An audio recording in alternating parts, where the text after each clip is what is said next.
Hello, everybody. Welcome back. Well, I'm about a minute early, but who's going to complain, right? It's Renaissance Woodworker Live. Today, I am talking about saws.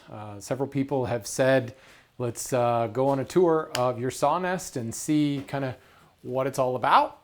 And I figured I would do that. So the general plan for today, I'm going to walk through, I'm going to really focus mostly on the hand saws. I'm certainly going to touch on back saws, but you're not going to find quite as much, well, maybe you'll find some interesting topics on back saws, which ones I have and how I use them, but for the most part, they are pretty standard. Where I find a lot of customization and where I have found a lot of optimization over the years is with my hand saws and my panel saws. So I will be spending a fair amount of time talking about those. I'm pointing off screen over to the sawtill. But the idea is to show kind of what I have done, what kind of tooth geometry I'm going with, and to get you thinking about how you might be able to optimize your own saw nest for the work that you do. Certainly there's a couple basic saws that can get people started. We'll touch on that. But once you kind of go to that next level and you've got your basic rip and your basic crosscut saw and you can break down stock, and then you start running into issues where, man, this is just too hard, or this is taking too long, or I'm getting worn out. That is where saw optimization can come into play. And we'll talk a lot about that today. So as usual, the chat room is there. Please ask questions. Put them in all caps if you can. It just makes it so much easier for me to see them with all the other conversation that's going on there. And yeah, I definitely want this to be an open conversation. I know there's a lot of people who have a lot of questions about saws. So that being said, let's go over here. This is my sawtill, if you hadn't figured that out yet. Okay, just want to make sure sound is good. So I built this sawtill, I don't know, 10 years ago. It's an applied dovetail project in semester 1 of the hand tool school. And at the time, I had enough saws to fill it about 2/3 of the way.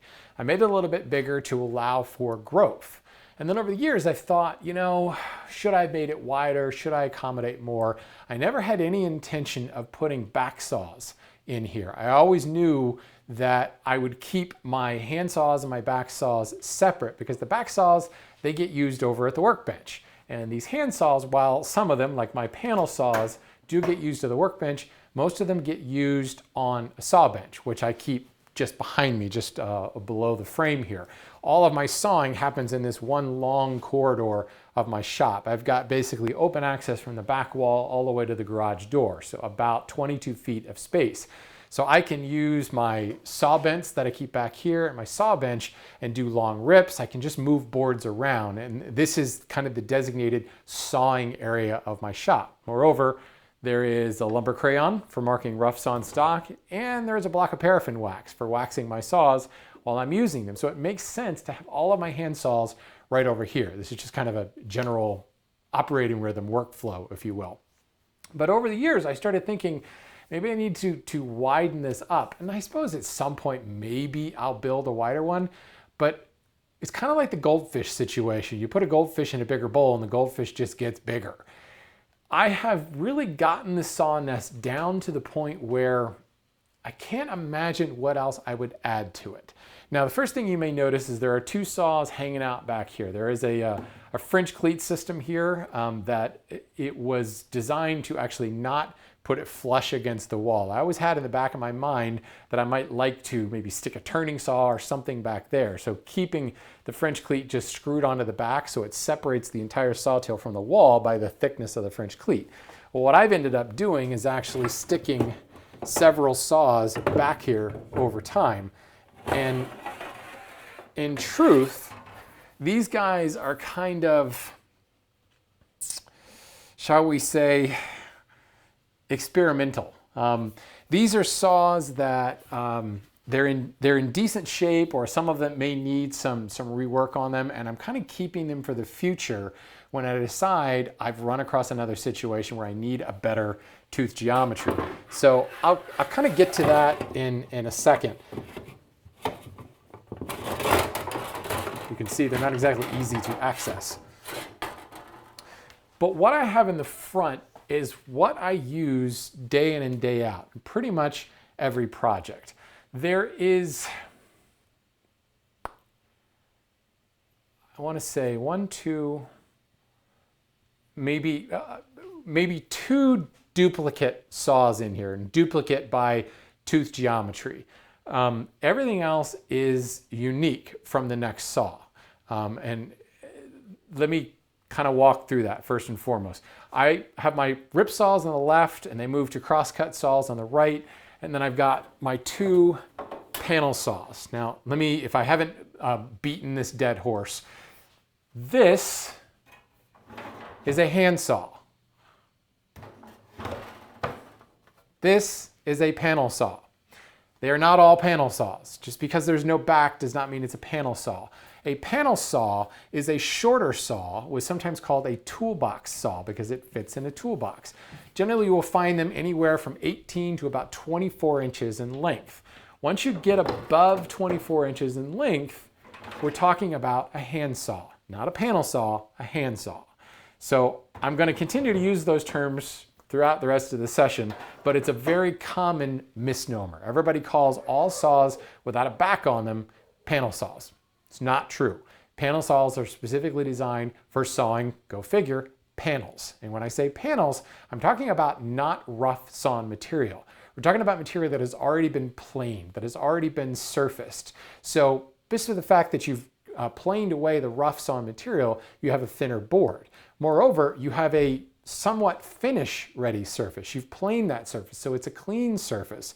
So you want a little bit cleaner cut. You don't want to go at that board with a rough 5 points per inch rip saw because you could end up tearing the surface a little bit, and you've already put some work into making that a clean surface or a jointed edge or something like that. Panel saws come into play when you want to size an already dimensioned panel. Perfect case is a drawer bottom. You've gotten your drawer bottom, you've thinned it down to about a 1/2 inch in thickness, and now it's time to cut it to fit into grooves, or cut it before you plow, raise the panel, or plow grooves or something like that, or just cut it to length. This is where the panel saw comes into play. The shorter length is great. You don't really need the extra length for sawing through thinner material. Moreover, the pitch is finer at that point. It's a higher tooth count in order to deal with the thinner material without tearing it up. So first things first, panel saws are not hand saws are not panel saws. I'm not gonna, be pedantic and slap people's wrists for continuing to use the wrong term, but it's important to recognize that that is a very specific term in the handsaw universe, and understanding that can actually get you out of trouble sometimes. So hand saws on the left, panel saws on the right. I only have two panel saws, one rip and one crosscut. My rip saws are on the left, my crosscut saws on the right. So, and they go from coarsest to finest, and that's just kind of my own arbitrary decision, so that when I reach for a saw, I know if I'm going all the way left, I'm going for a coarser saw. So let me skip this first one because I want to talk a little bit about, well, let's just grab this guy. This is a Bonce saw. This is a 27-inch, 5 points per inch rip saw. This is a very heavy-duty rip saw, and it's one of the duplicate saws that I have because I also have a Bad Axe 5 points per inch rip saw. This came first, then Mark released these, and I wanted to try one of these out because I've been a big Bad Axe devotee, so I did buy one of these. There is a subtle difference between these two. Beyond the fact that the Bonce saw is a little bit longer, this saw has a heavier plate. This saw is a more robust saw, and I find that despite the fact that the pitches are the same and the geometry is the same, they are, well, Mark has a slight relaxed rake on his saw. It's about a 5-degree relaxed rake.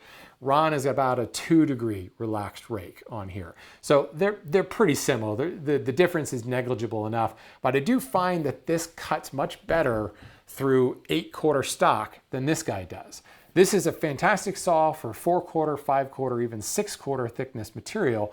When you get to 8/4, it still cuts just fine. It's not like it's terrible, but this one cuts just that much better. Moreover, when I get above 8/4 stock, when I get into 11 and 12/4 stock, this one does a much better job, a noticeable difference over this one because of the fact that the saw plate is a little bit more bust. It doesn't heat up as much. When the metal heats up, it expands. It also gets a little bit more flexible on you. You can get a little bit more deviation in the kerf because the kerf is now wider from the expansion of the metal. This one, it's just beefier. Robust is the best way to put it. So it holds its own when you're in thick stock and there's a lot of buildup and a lot of sawdust being generated. So I have both of them. I didn't originally get them thinking, oh, this one will be better for this or this one will be better for that. Mostly, I wanted to try them both out. They're really only a very few number of modern makers of saws that are making full-size hand saws, and I wanted to make sure that I had experience with both of them, and that's how I have them. Which also brings me to this saw that's living back behind here.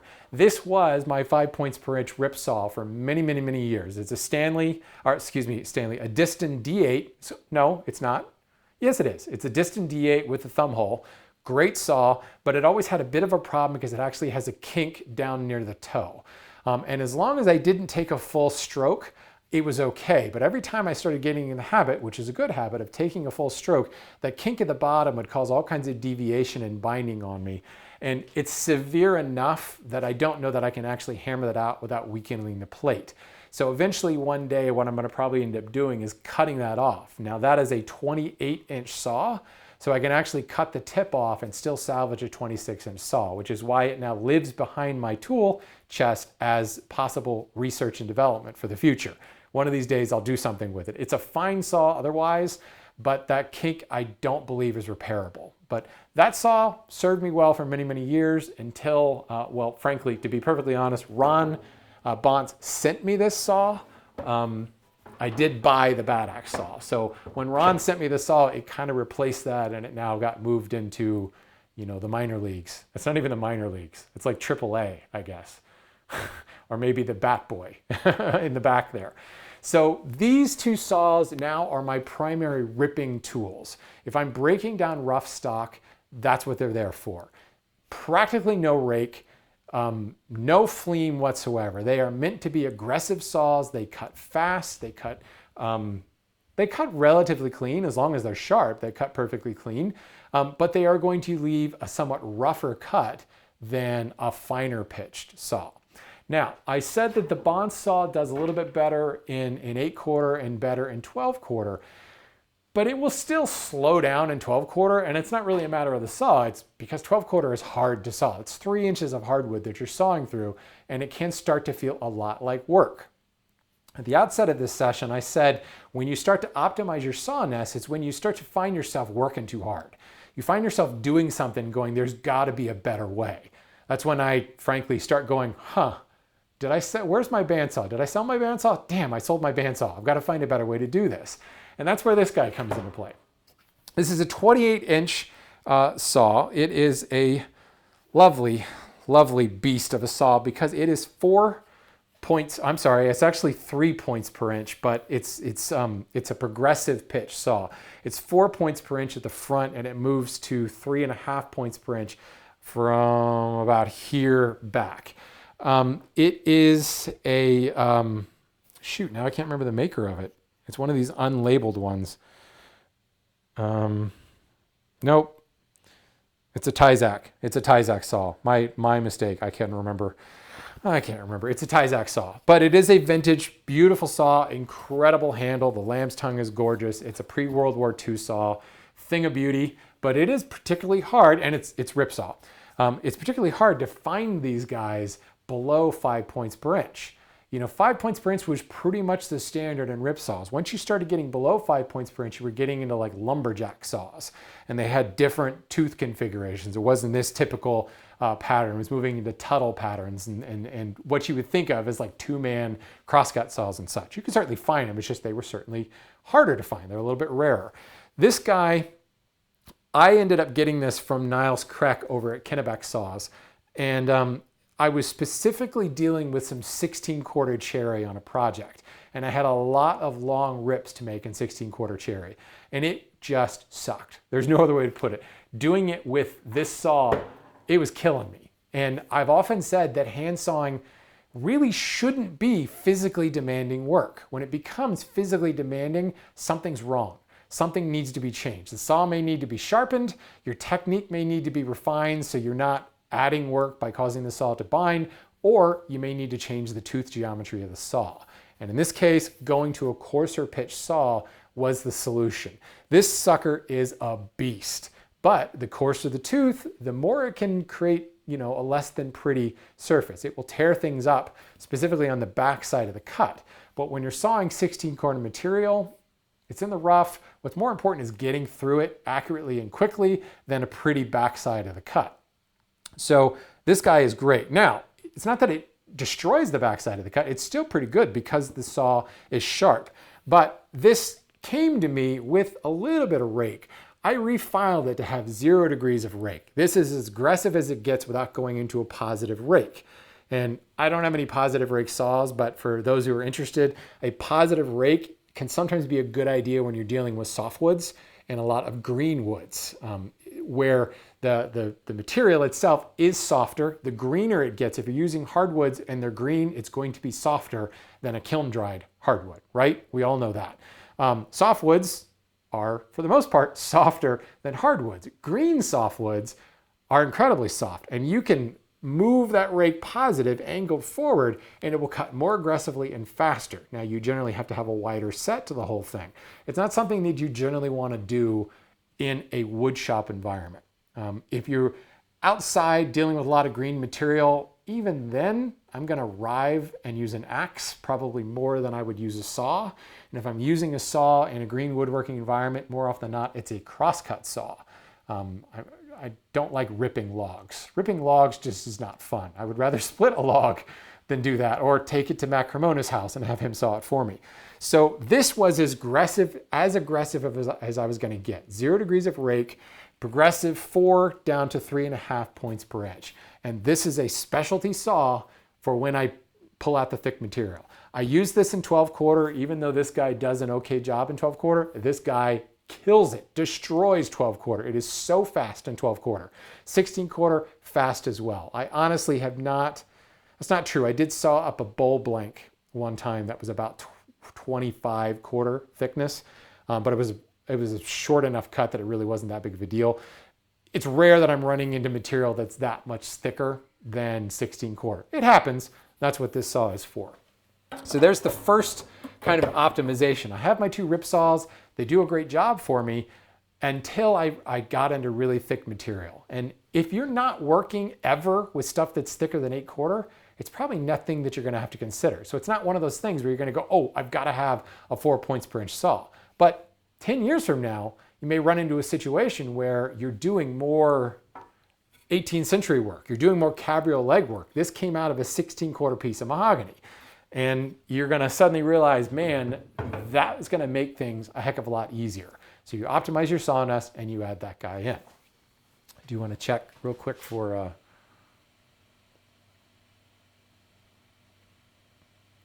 here's a good question relative to where we are right now. How do you decide how much set to put on a rip saw? Which brings me to the next guy in line. Easy answer to that question is as little set as possible. So I use these pistol grip Somax sets. I've got 2 of them, one for really fine saws, fine back saws, and then a larger one for these guys, for hand saws and for my panel saws. It has a little anvil in there, and you turn the anvil and there's a number on the top that supposedly relates to the pitch. You set it on 5 for 5 points per inch. When I'm setting the teeth of a rip handsaw like this, I will generally set that anvil number 2 to 3 numbers higher than the actual pitch of the saw. And I'm creating very little set on the saw. And then I test it and I determine if I need to add more set. So if you're dealing mostly with kiln-dried hardwoods, even kiln-dried softwoods, you really don't need that much set. More often than not, a commercially available ripsaw is going to have more set than you want for kiln-dried hardwoods. It might be okay for kiln-dried softwoods. The reason for this is kiln-dried hardwoods, the dust is going to be quite fine. It's also going to be dry, so it's going to be carried out of the kerf relatively easily in the gullets. The moister it gets, the more the dust is going to clump and hold together, and it's going to hang out in those gullets. So you want a wider set to create a wider kerf to allow not only easier excavation of the dust, but more room for the dust to kind of squeeze into while you make the cut. If the dust builds up in the cut, the saw just stops cutting. Or it heats up a bunch and starts to bind and causes all kinds of other problems. So the easy answer is start with as little set as possible, then make some cuts. If you feel like you're working really hard, or listen, if you hear that saw vibrating and rattling a lot, and you're really working hard on the downstroke, and we've determined that it's sharp, you probably don't have enough set. If you're finding that you're having trouble holding a line and the saw is kind of want to deviate on its own, you could have a problem with being too much set on one side or the other, or you could just have a problem with there not being enough set. When there's not enough set, again, excess heat buildup causes that saw to bind, and it will try to find the path of least resistance. It will shunt sawdust to one side or the other, or look for weaknesses in the wood, and it can deviate from a line because there's not enough set. So set it as little as possible, make some test cuts, and go by feel. And it might not just be 1 or 2 test cuts. You might have to work with it for a while before you realize something's off here. Really, to me, the sound is the key indicator. The sound of a running saw, a well-running saw, is more of a purr.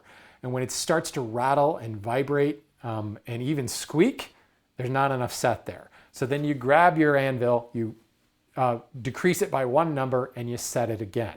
And this is in the early stages where you do want to set every single tooth. So that way you are ensuring that you're getting the same amount of set on all your teeth. If you start to have problems where the saw is deviating dramatically, then you might want to set 1 or 2 teeth to one side or the other in order to steer it back in line. But you want to at least start by setting every tooth so that you have that even common ground to start from. If you're just selectively setting one tooth or another, it can be hard to keep track of that. So there is not you set your tooth by X thousandths of an inch on this ripsaw or this ripsaw. It's really done entirely by feel. There will be times when you increase the pitch and you go to a guy like this and you need more set because I've got a heavier pitch, so I'm removing more dust. I'm removing more wood. I'm creating more dust, I should say. So I need a wider kerf in order to excavate that dust. This saw, especially when I relaxed the rake and I made it more aggressive, it cut faster, it created more dust. I changed the little anvil on my saw set and I added a bit more set to this guy and it started running smoother, running a lot easier. This guy, I went the other direction.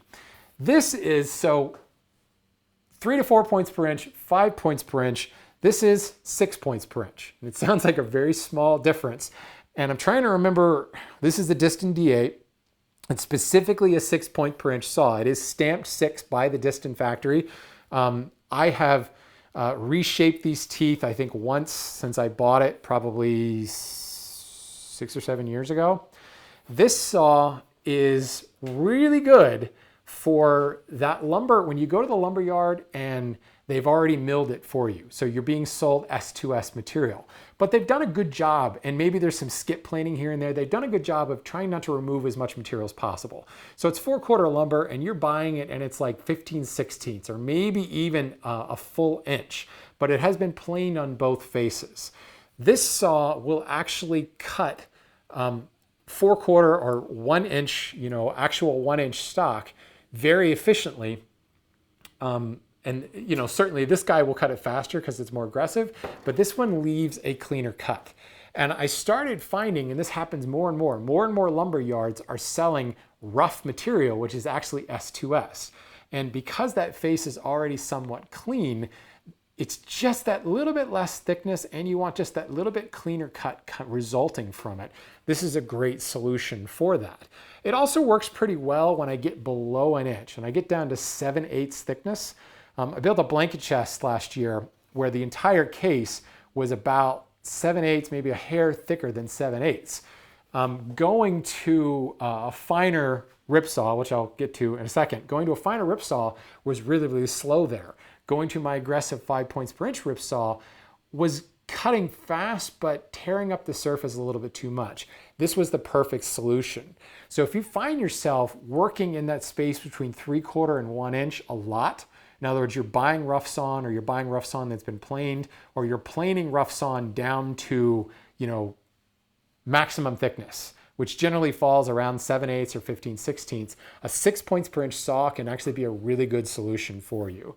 If this guy is your rough saw, you're literally right off the bandsaw mill or right off the circular sawmill, your rough sawn stock saw, this is your S2S saw for that material. Again, it's a minor difference, but I found myself running into it time and time again, wishing that I had a saw that was a little bit less aggressive. So I got a 6 points per inch saw, and this has a tiny bit of rake. We're talking 2 to 3 degrees. I want to say it's about 3 degrees of rake on here. That was more of an accident than any specific situation.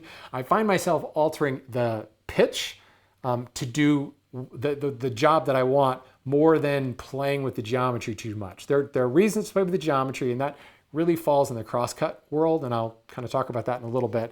You can certainly ease the passage of a saw. You can make a saw easier to start by relaxing the rake, but you also can make a saw easy to start by just getting good technique and getting a well-fit handle that's hung properly. That may be a whole session in and of itself, talking about saw, hang, and handle. If you're buying a vintage saw and the lower horn is broken, don't buy it unless you're prepared to make a new saw, because that lower horn is the most important thing on there when it comes to getting the saw started. The only way to start a saw, especially one aggressive, is to take the weight off the toe.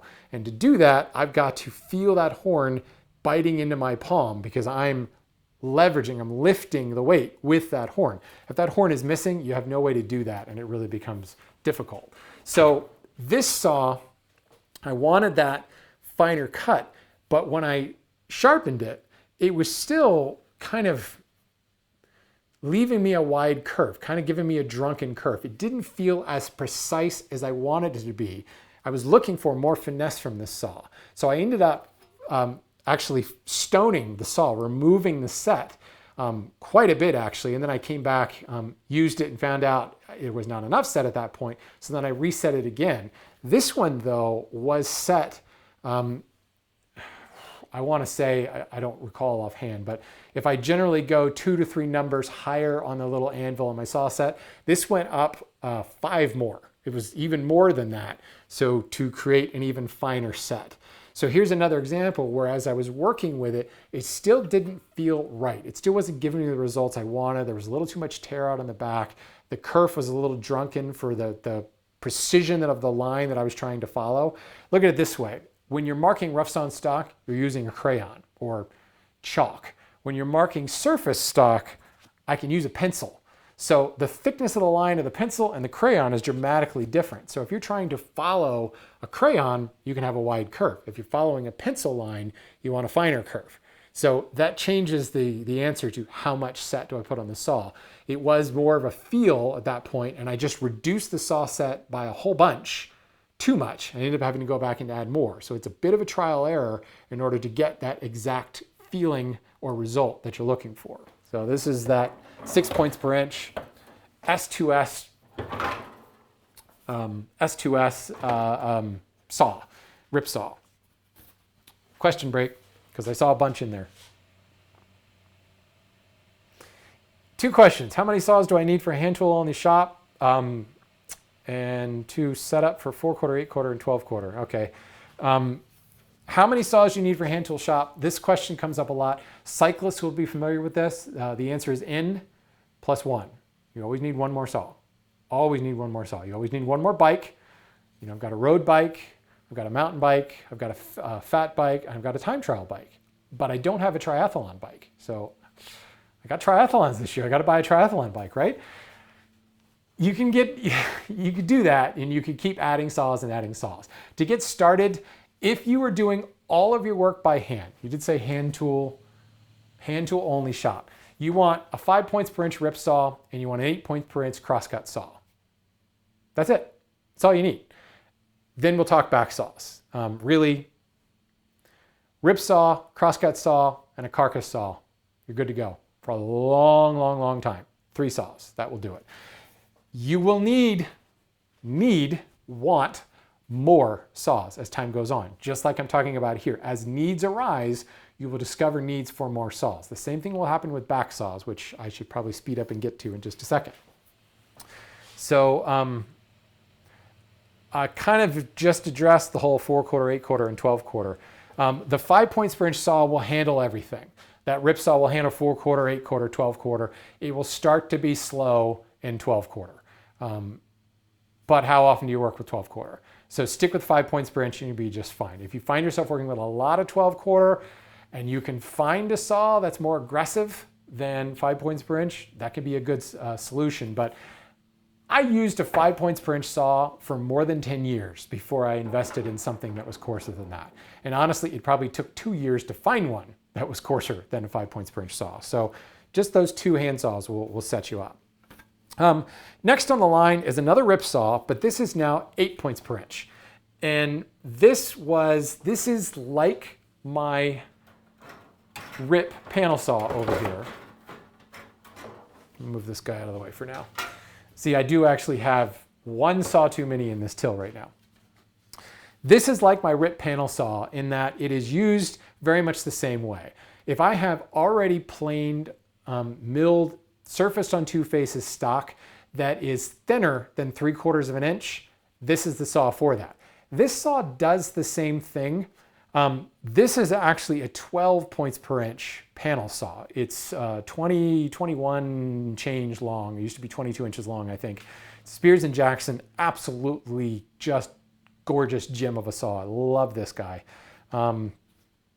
But because of its shorter length and because of the fact that I'm 6'4", I often found myself on longer, why do I use this? I'm using this to dimension already milled, like case sides, larger drawer bottom panels, things like that are thinner, that are below 3/4 of an inch or at 3/4 of an inch.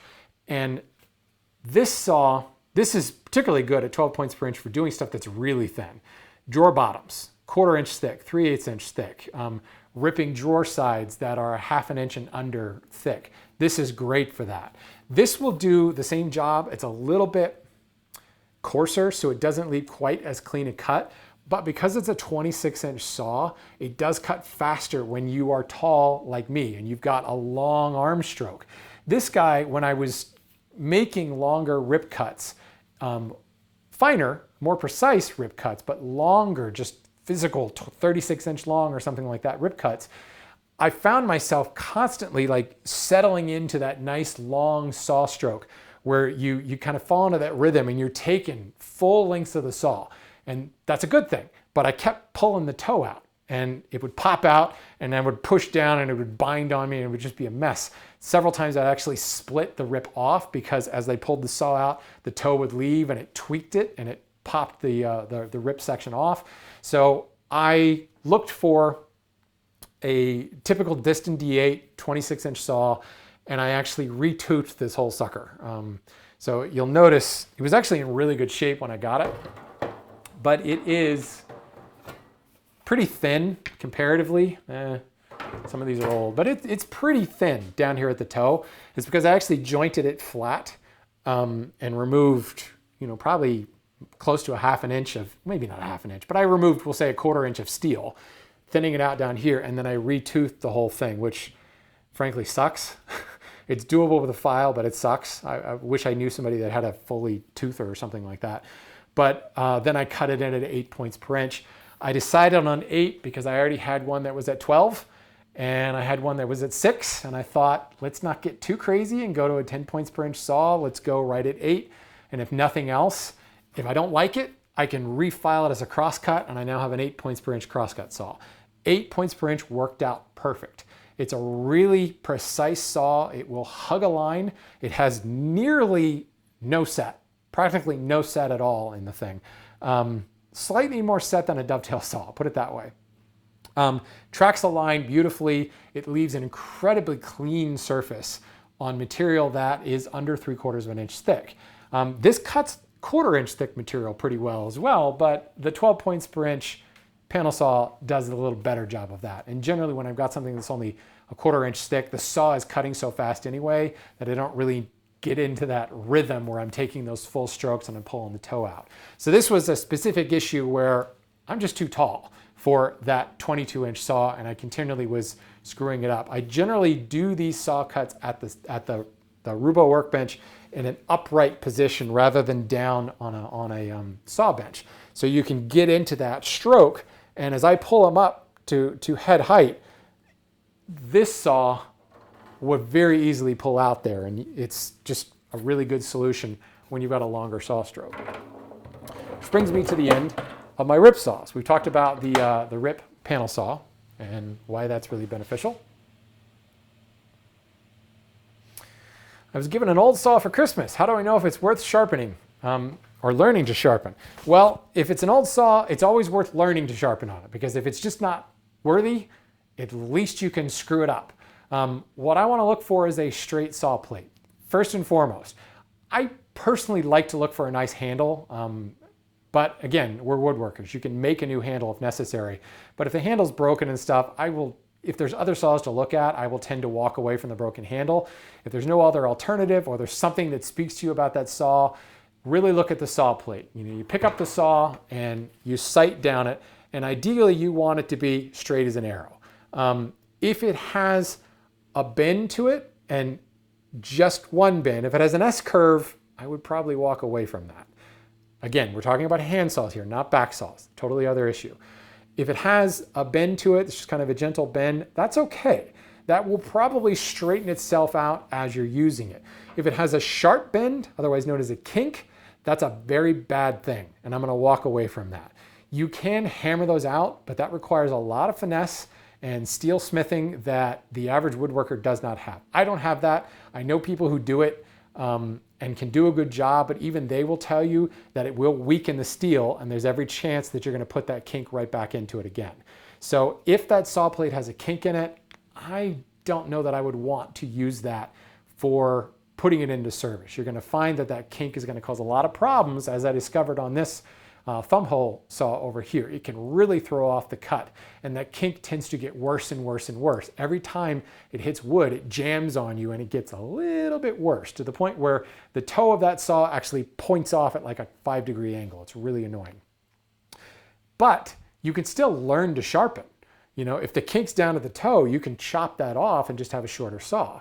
And if nothing else, you know this saw's not going to work, so you can use that as a proving ground to test your sharpening ability. If the saw plate is straight, to me, it's worth restoring. It may be covered in rust, and you can remove that rust. You may not be able to get all the rust out of the pitting, but you can seal that in with like a spray lacquer, and you generally will be okay there. If that plate is straight and it doesn't have a handle and it's all rusty, it's still worth restoring, in my opinion. So there we go. How am I doing on time? Oof. Got to move things along here. Oh, Michael, is there a specialty saw that nobody needs but everyone wants? Yes, it's a halfback saw. I've gotten into this conversation in these live things before. Halfback saws. Nobody needs it. Everybody wants one. This guy, halfback saw. This is a Bont saw. It is truly a thing of beauty. There have been instances where I have wanted the stiffness and precision allowed by a little bit of a back, but the through cut ability of no back. It's so rare that I need it though. And I know people who just go gaga for that halfback saw. Everybody's like, oh my God, where do I get one of those? And I can say all day long, you don't need one till I'm blue in the face, and people still will email me saying, I need to get a halfback saw. But you don't need one. I want one. I gotta have one. It is so specialty. I have run across one instance, probably. Yeah, one instance where I needed to cut with that saw, and I was cutting a groove. So I needed precision of a back saw. I was actually cutting the walls of a groove in a long board that was set so far into the interior of the panel that there's no fenced plane that I could use for it. And I needed to run it up against a fence And there needed to be enough depth under the back that my fence would work. That provided enough depth under the back plus enough no back that it worked. Yeah, such an odd saw. So moving into crosscut, you're going to find it's the same story here. The typical crosscut saw, this is the Diston D23, the Diston D8, the D23, 8 points per inch. This is what you're going to find. This is the saw that can get you started. In fact, if you're only going to have one hand saw, this one would probably be the better solution because it's going to be a little bit more versatile than a pure rip saw. And we probably tend to do a lot more cross-cutting to length than we do ripping to width. You can buy for width or you can design a project around width, but you end up cross-cutting a lot. So this could be the very first saw you buy. This is the mainstay. The iterations that I have around it are for the same reason. I use this guy for just about every single project. It's a fantastic saw. This saw looks kind of a mess. It's got a lot of rust on it, but here's a good example of I was not able to clean off the rust, but I was able to smooth out the rust and remove any active blooms of rust. And then I sprayed it with a coat of lacquer. And then I used the saw and the lacquer wore off. And then I sprayed it with another coat of aerosol lacquer and I used the saw and the lacquer wore off. And what happens over time is the lacquer fills in the pitting and it smooths out the saw. This saw feels silky smooth. Even though there's rust spots here that were pits, that you don't actually feel them. So the whole thing is nice and smooth and those pits are actually filled in with the lacquer over the months that I was doing. This is a, where did I pick up this tip? I don't know, Ron Herman, probably. Yeah, Ron Herman taught me this. It's just a great way to seal in those rust pits and it gets the saw running nice and smooth. I didn't want to continue to remove this rust because I was worried I would end up having to remove too much steel to do it. But I mean, the handle fits gorgeous. It's got that wonderful wheat, sheaf of wheat pattern on it. But this saw is a 6 points per inch crosscut filed handsaw. So for the same reason I ended up buying this guy, this 8 points per inch crosscut saw does a fine job in 4/4. Does an okay job in 8/4. It does start to slow down in 8/4. It sucks in 12/4. This guy does an outstanding job in 8/4, really fast, and does a great job in 12/4 as well. I haven't actually run into a lot of situations where I needed to cross-cut large, wide 16/4. How many of us have wide 16/4 planks? And if you do, how many hernias do you have moving that sucker around?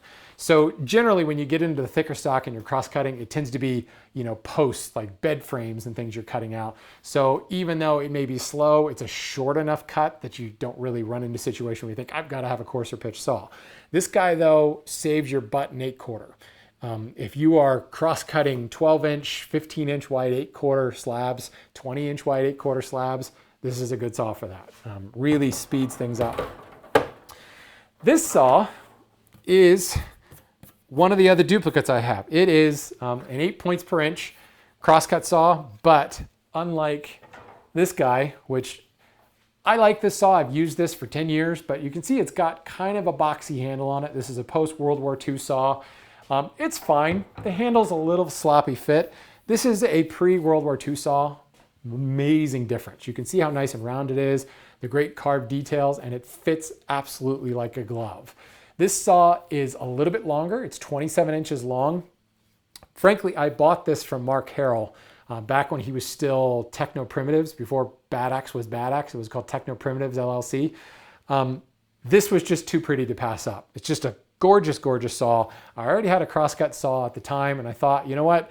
This is the one I want. They always talk about how pre-World War II saws are such a difference. I don't know if that's really the steel, but definitely the fit and the feel of the handle. And a good fit handle makes the saw more precise and more accurate. But once I got it, I realized a little bit of extra length and the precision that it offers, and the steel is of a slightly springier quality. It's actually a more precise saw than this post-World War II one. So if I'm doing regular rough sawn material cutting, I will use this Diston D8. If I run into material that is, again, same reason with ripping, it has already been surfaced, is S2S, I use this guy. It's more precise, and I do find that it actually clears out the dust a lot faster for some unknown reason. It's just the quality of the steel, I suppose. This one was a bit we'll call it what it is, a bit of an impulse buy. It's just a beautiful saw, but I do not regret having it one bit because it's subtle. And it is actually set a little finer than the other one as well. So that's one of the reasons it makes it a little bit more precise. And that brings me to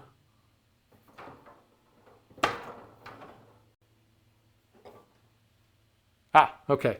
Here's my last crosscut handsaw. This is a 10 points per inch crosscut saw. And for the same reason that I had the finer rip saw, this one will actually give me a little bit cleaner cut when I need more precision. This is one that doesn't get really used that much in rough sawn material, but already milled material. And that happens more and more where you're buying 8/4 material that's surfaced down to 1 7/8 or 1 3/4. This is a great job for that. It's also really good if you're doing a lot of casework, sawing plywood. Perfect saw for sawing plywood. In fact, I think that's one of the reasons I bought it was for sawing plywood, where you've got to make a wide cut, but you need to have a really clean cut and you want to be really precise down to your pencil line as compared to the crayon. That saw is a great saw for that. Which then brings me to the last saw is crosscut panel saw. This is also just like the rip saw. It's the same pitch actually. It's 12 points per inch, but it's got a crosscut tooth. And I haven't actually talked about tooth geometry much. All of these crosscut saws, this most aggressive one is at 15 degrees of fleam. This one has 20 degrees of fleam. This one is also 20 degrees of fleam. This one is actually 25, so it cuts even cleaner and it leaves an even cleaner cut on the backside. When you angle that fleam a little bit more, you really sharpen the knives of the teeth so they're slicing a lot more, and it really leaves a clean cut on the backside of the cut. You don't really get a lot of blowout the more fleam you add. This saw has 30 degrees of fleam, and at the time I thought that's a little ludicrous, that might be too extreme. But it's only 18 inches long, it's a short little saw, it's 12 points per inch, so the teeth themselves are quite small. And adding that fleam to it, I get zero blowout on the back of the cut. So when I am sawing a drawer bottom or making boxes and things like that, and I need to crosscut something and I really don't want any blowout on the back side, this is a great saw. This is laser precise. It's nice and short and easy to handle when I'm doing upright sawing and things like that. Just a lovely little saw to have. When you have your rip saw and your crosscut saw, your 5 points and your 8 points per inch, you've got those saws and you're now ready to expand that, I actually recommend expanding in the panel saw direction first before you start going into coarser saws. But again, it depends upon the type of work you do. If you're doing a lot of work with thick stock, you're going to want a coarser pitch saw. But for most of us, we run into a lot of situations where we have processed panels that need a little bit of work done to them, need to be sized to final dimension. Maybe you cross-cut everything when it's rough, you cut it a full inch too long or a full inch too wide, you mill it down, or you glued up a panel. You milled 2 boards, glued up a panel, and now you need to size that final panel. Using a panel saw, because it's for sizing a panel, is just a really, really great thing in your typical furniture shop. We run into a lot of situations where we need that through cut ability, but we don't want that really, really coarse cut that could tear out some of the work that we've already put into milling that board. So that next step beyond handsaw really, I think, is panel saws. The good news is there are a lot of people out there. Certainly there's a lot of vintage ones, but there's also modern manufacturers. Lee Nielsen is the first one that comes to mind. I think they're the first ones on the scene when it came to making panel saws. I think they're 22 inches, something like that. Great saws, used them, they work great. Not as nice as my Spears and Jackson and my Atkins here, but that's okay. It's a whole different situation. So that is the saw nest. This other saw behind it is another crosscut saw that one of these days I think I'm going to turn into a green woodworking saw. But again, there's nothing special about it. It happened to fall into my lap one day when somebody gave it to me, and it's a nice saw. It's got a great plate, so I've hung on to it. So, break for questions. Whew, it's a mouthful, guys.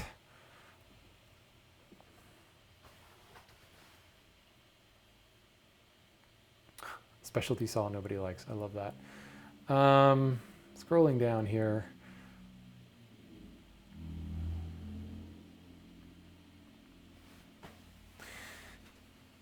Good question. what's your thoughts on the rip saws with thumb holes? Scott, they are great. I was just using one the other day. I was ripping some 8/4 teak. They definitely speed up the cut.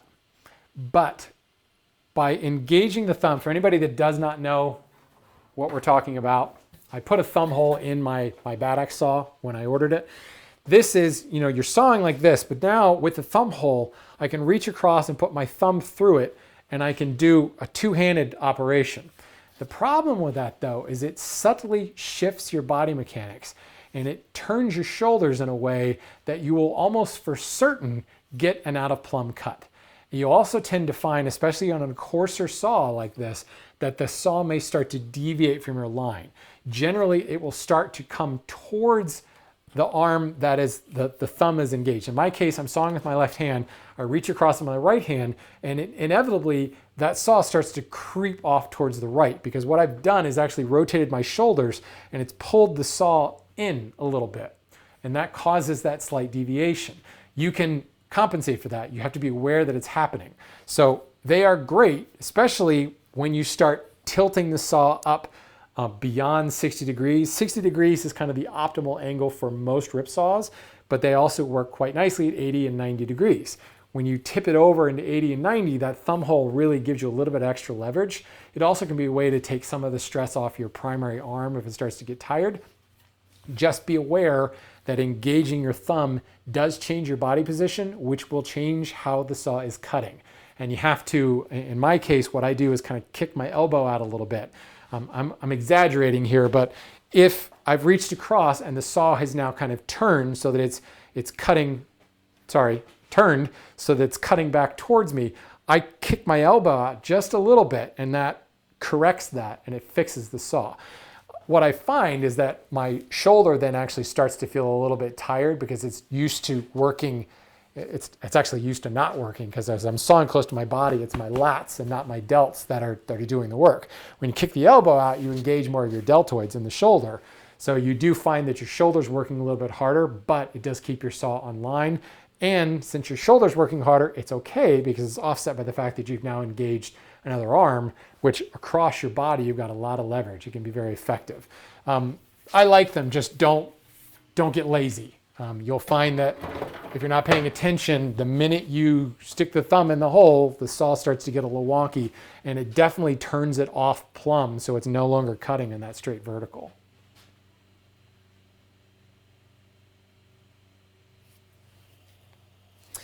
So restoring my grandfather's 1918 Atkins saw, oh, lovely. Oh, Atkins from the early 1900s are just gorgeous. Something magic in the spring steel they use that makes them, I find them head and shoulders above Diston.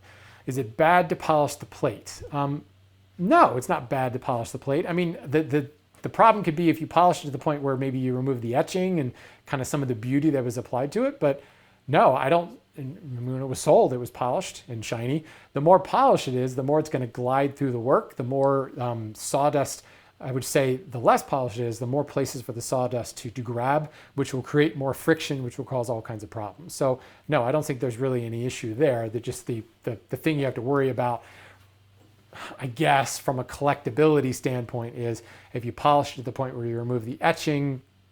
I don't plan on reselling my tools for collector's values anyway, so I don't know. Someone may strike me down for saying that. But any recommendations as to replacement screw sets and split nuts? The same place that I go to for plane parts, Liberty Tool up in Maine. They have a card catalog, like an old card catalog that is just filled with parts, and they have like 10 drawers in there that were just split nuts and saw medallions. Now I understand Liberty's not quite what it used to be. The last time I was there was about 3 years ago. I think it's fallen on some harder times and they're trying to sell it, so their stock may not be the same, but I would certainly check with there.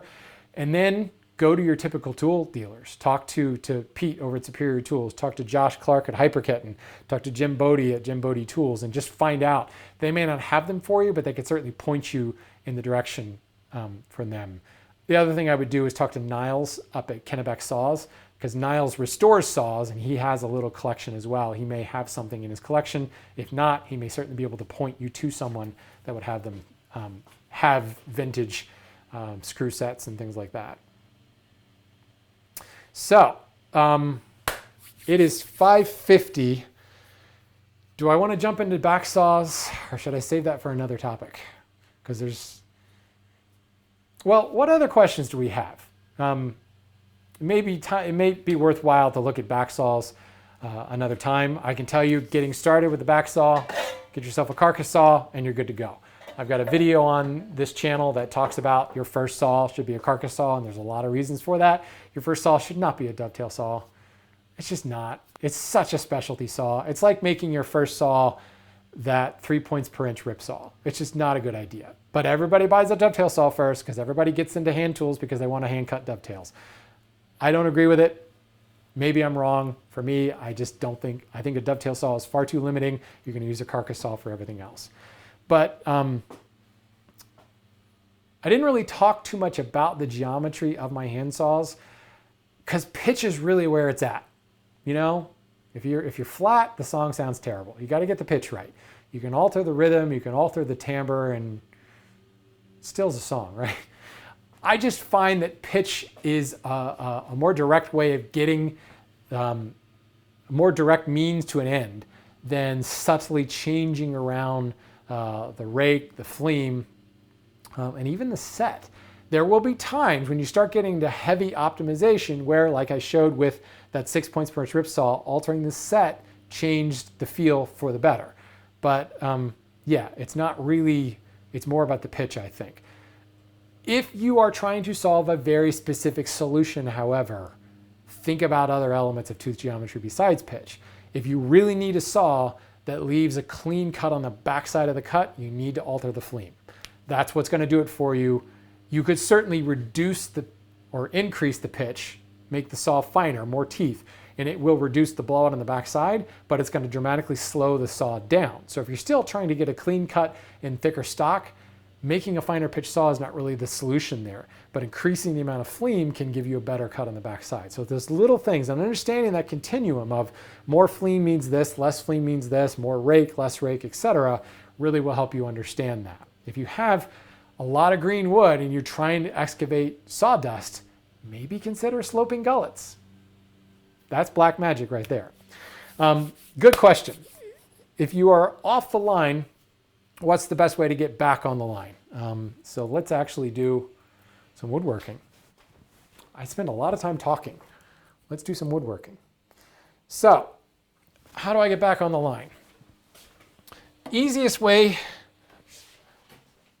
let's do it with a cross cut, just because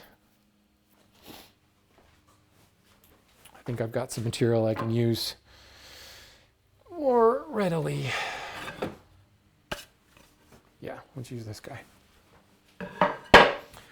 So I've got an already surfaced board that is somewhere between 7/8 and 3/4. So I come over to my magic saw nest and I will dial up a good saw that's best for, so I'm not using my really coarse D23 or my really coarse 8/4 material. I'm using this sweet saw here. So let's mark a line on the board.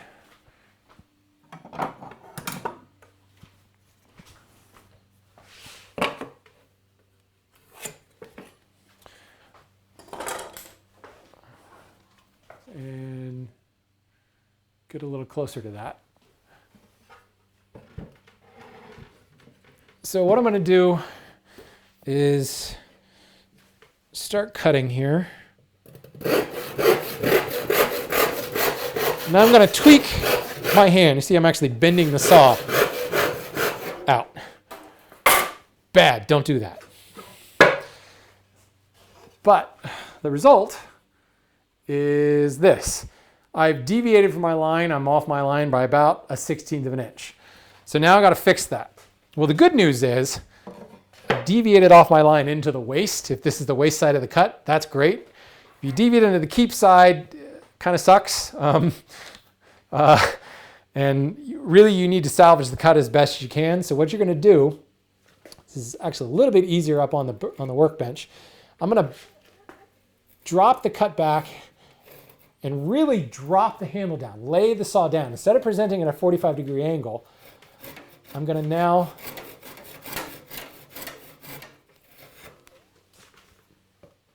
this would be easier on my bench.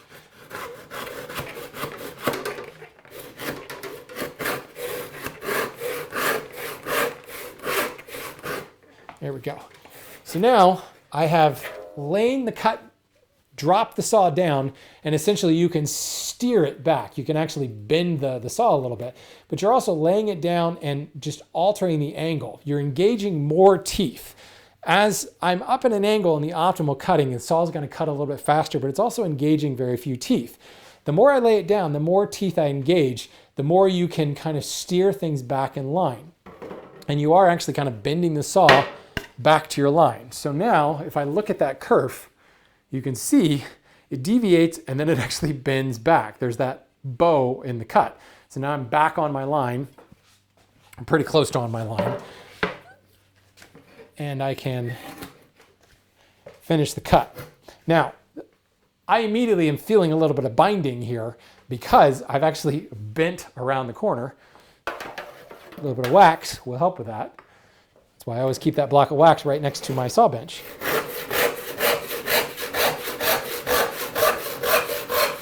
And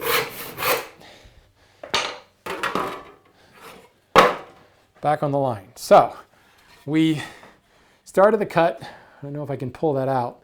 Splitting the line there, we deviated wide of the line and we came back and we're splitting the line at the end. So there's a high spot in the middle that's going to need to be planed out. If I went the wrong way and went inside the keep part, you're going to have to sacrifice a little bit of material.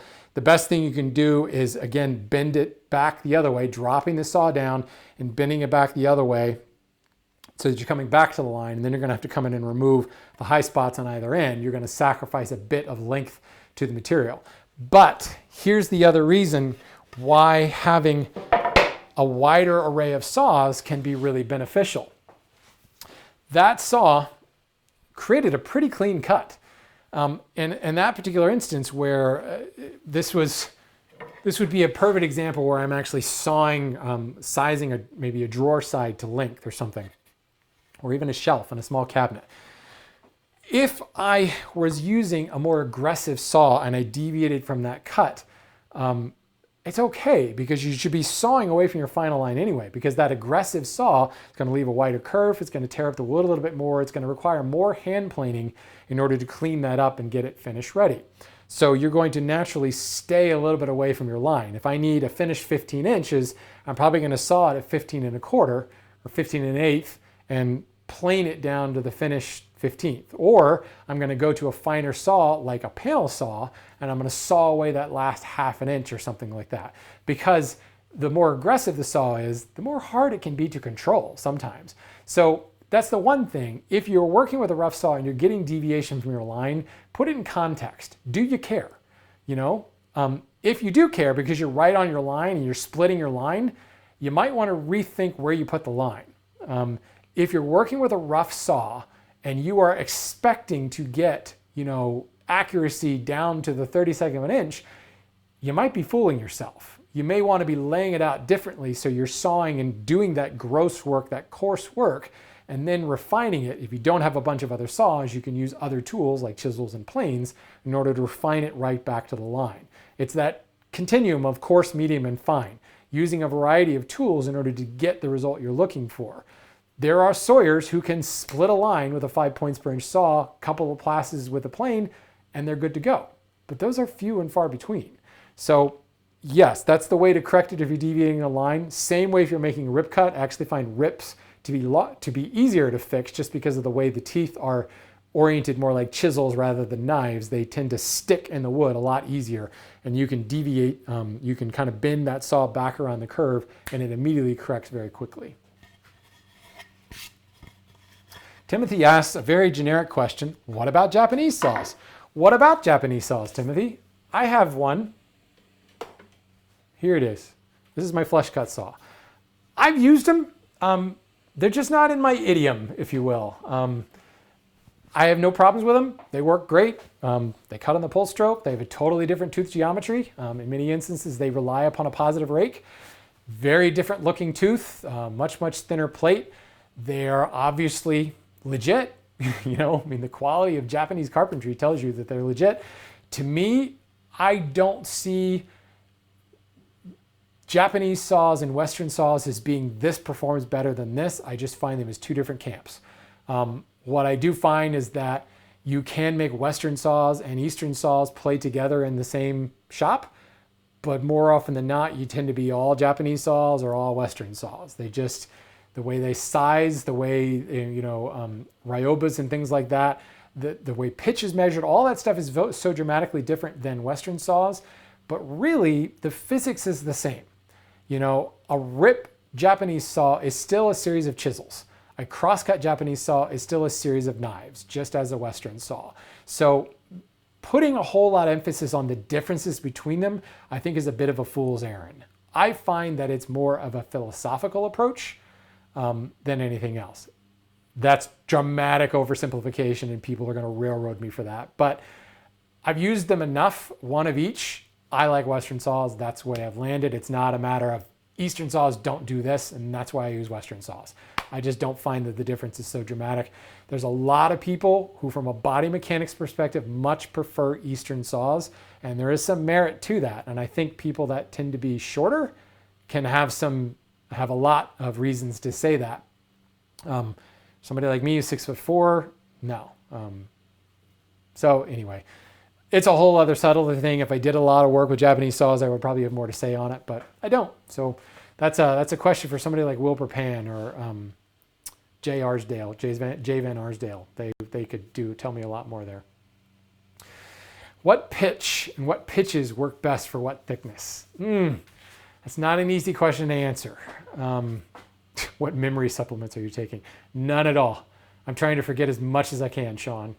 In fact, I just downloaded several exabytes of data the other day, and I feel so much better. So yeah, it's much easier to forget stuff. Ignorance is bliss. What pitch or pitches work best for what thicknesses?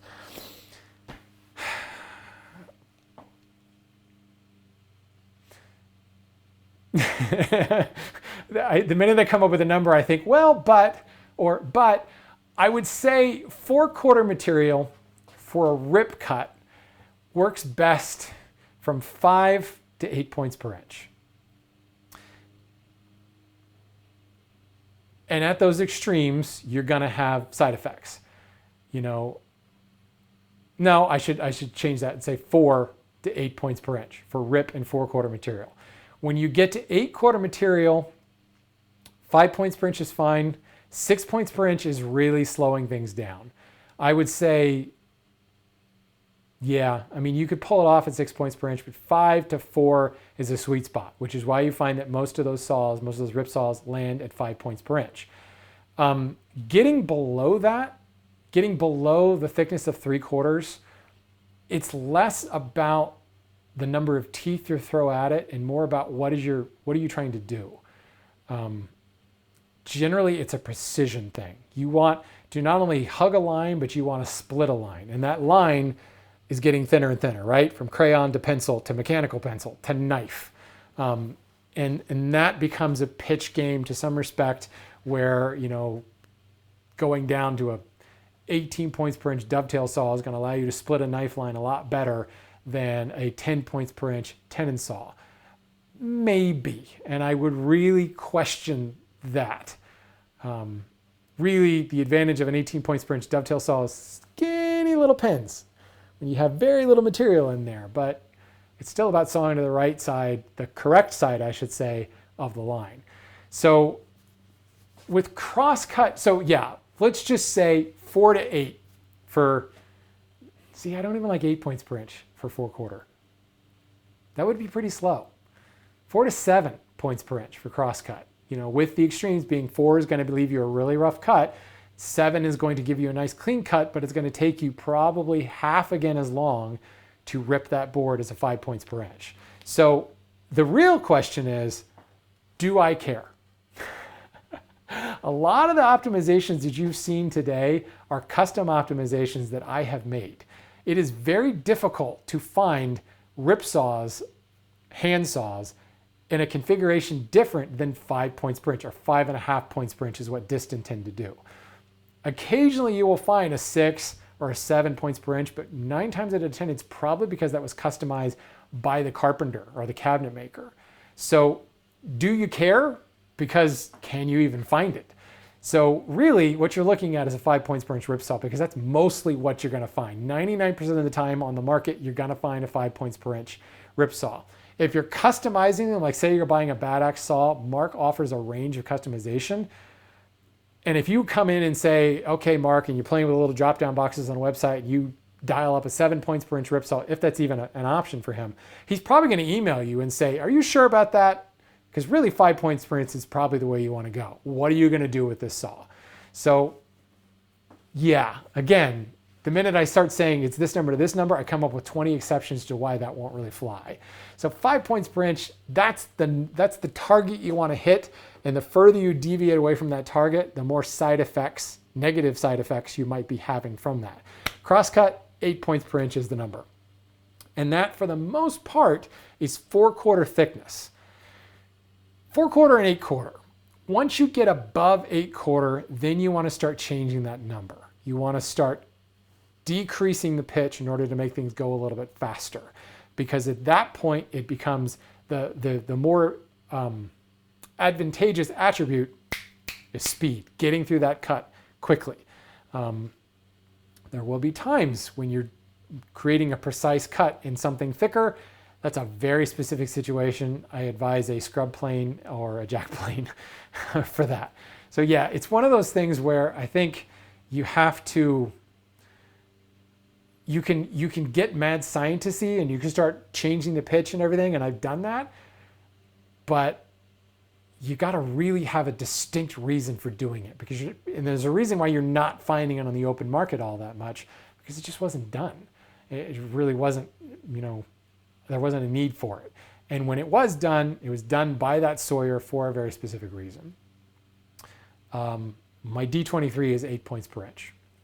It's as vanilla, generic crosscut saw as it gets. 8 points per inch. Yeah, 5.85 points per inch. Good luck with that. You go ahead. Go ahead and do that. And it's one of those things where these little guys, I use these when I come to sharpen my saws. This is a Blackburn Toolworks. Veritas makes one of these angle gauges.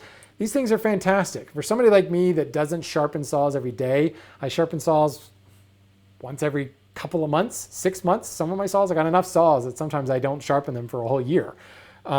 This is great. And you can really dial in and get really mad scientist on you by changing the fleam and the rake angle down to the degree.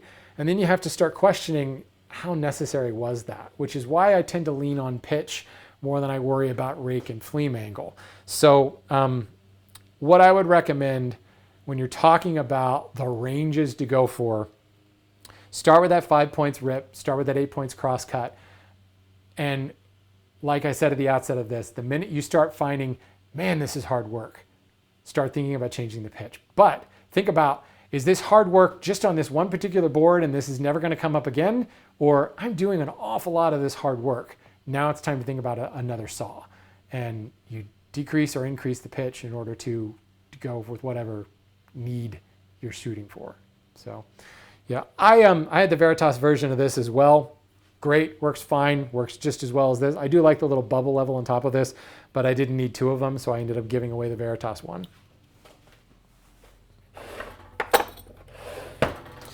So I think I will wrap it up from there and just say that we need to talk about back saws at another time. Maybe next week, I don't know, unless something else comes up, but certainly sometime in the near future. Yeah, I'll talk about it next week. Why not? While we're still thinking about it, because there's a similar story going on there, but you get a little bit more into the nitty gritty, and I do play a lot more with tooth geometry in the back saws because they're already pretty finely pitched, and we're usually looking for very, very specific results.